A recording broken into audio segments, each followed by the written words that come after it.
tarehe 10 mwezi wa kwanza 2025 nitakuwa kanisa la JCC, yani Jesus Care Church, pale Madale Milizini, kwa ajili ya kuzungumza na wanafunzi wa vyuo vikuu na wanafunzi wa vyuo vya kati kuhusiana na vitu ambavyo havifundishwi ndani ya lecture halls.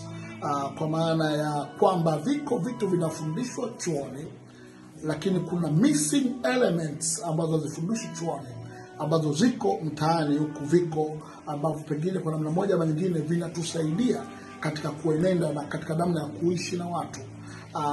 Chuoni kuna somo linaloitwa communication skills, lakini watu wengi sana tulichukulia poa lile somo.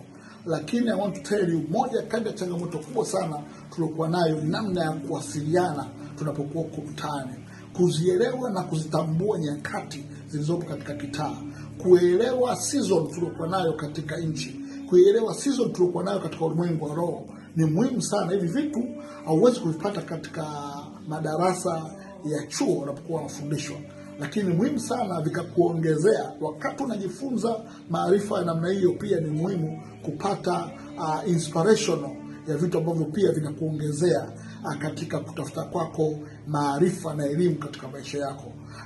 Nitakuwa nikiongea kuanzia saa 3 asubuhi katika kanisa la JCC katika event inaitwa Yesu Mpango Mzima. Nitakuwepo pale katika kuzungumza vitu vinavyopatikana beyond books. Kuna vitu vinavyofundishwa hatufundishi katika maisha yetu, tunakutana navyo mtaani, ambavyo tunatamani pengine tungefundishwa tulipokuwa chuoni. Nitakuwa nikishia pamoja na wewe, nikukaribisha mtage na rafiki yako aliyoko chuo kikuu ama chuo cha kati, kwa maana ya kwamba Yesu ndiye mpango mzima.